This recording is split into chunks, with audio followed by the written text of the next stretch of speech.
ओम नमो भगवते वासुदेवाय। कार्तिक माह महात्माएं, दूसरा अध्याय। सिमर चरण गुरुदेव के लिखो शब्द अनूप, कृपा करे भगवान सच्चिदानंद स्वरूप। भगवान श्री कृष्ण आगे बोले, हे प्रिय, जब गुणवती को राक्षस द्वारा अपने पति एवं पिता के मारे जाने का समाचार मिला तो वह विलाप करने लगी। हाँ नाथ, हाँ पिता, मुझे त्याग कर तुम कहाँ चले गए?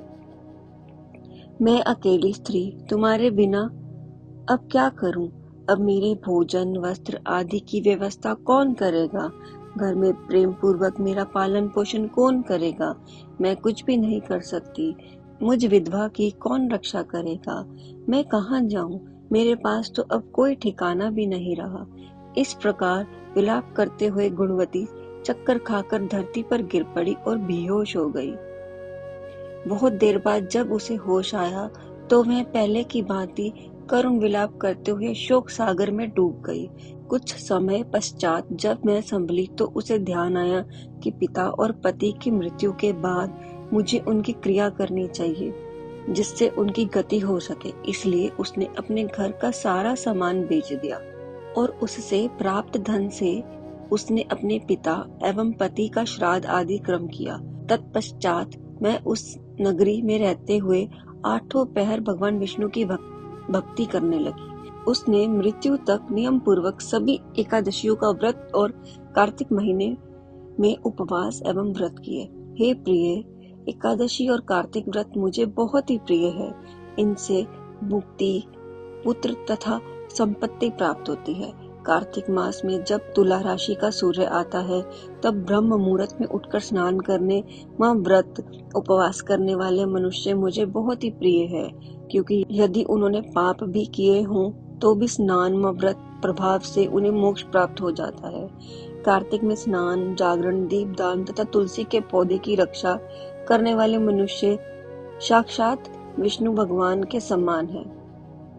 कार्तिक मास में मंदिर में झाड़ू लगाने वाले, स्वास्तिक बनाने वाले और भगवान विष्णु की पूजा करने वाले मनुष्य जन्म मरण के चक्र से छुटकारा पा जाते हैं। यह सुनकर गुणवती भी प्रति वर्ष श्रद्धा पूर्वक कार्तिक का व्रत और भगवान विष्णु की पूजा करने लगी। हे प्रिय, एक बार उसे ज्वर हो गया और वह बहुत कमजोर भी हो गई।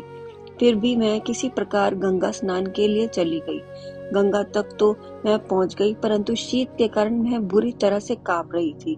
इसी कारण मैं शिथिल हो गई। तब मेरे दूत उसे धाम में ले आए।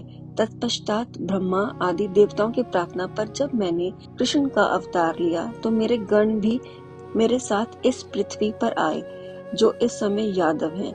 तुम्हारे पिता पूर्व जन्म में देव शर्मा थे तो इस समय सत्राजित हैं। पूर्व जन्म में चंद्र शर्मा जो तुम्हारा पति था वह डाकू है। और हे देवी, तू वही गुणवती है।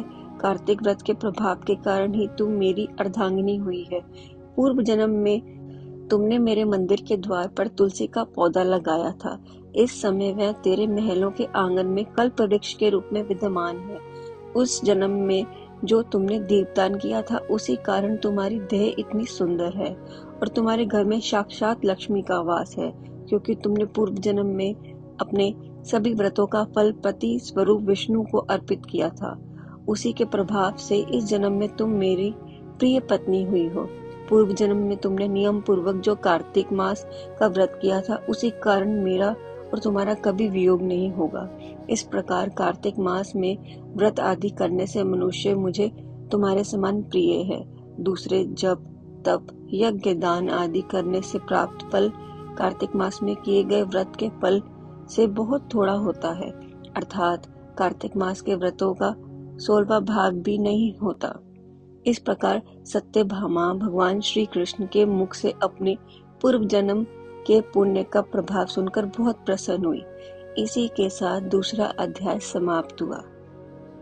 तो आइए सब बोलिए, श्री कृष्ण गोविंद हरे मुरारी, हे नाथ नारायण वासुदेव।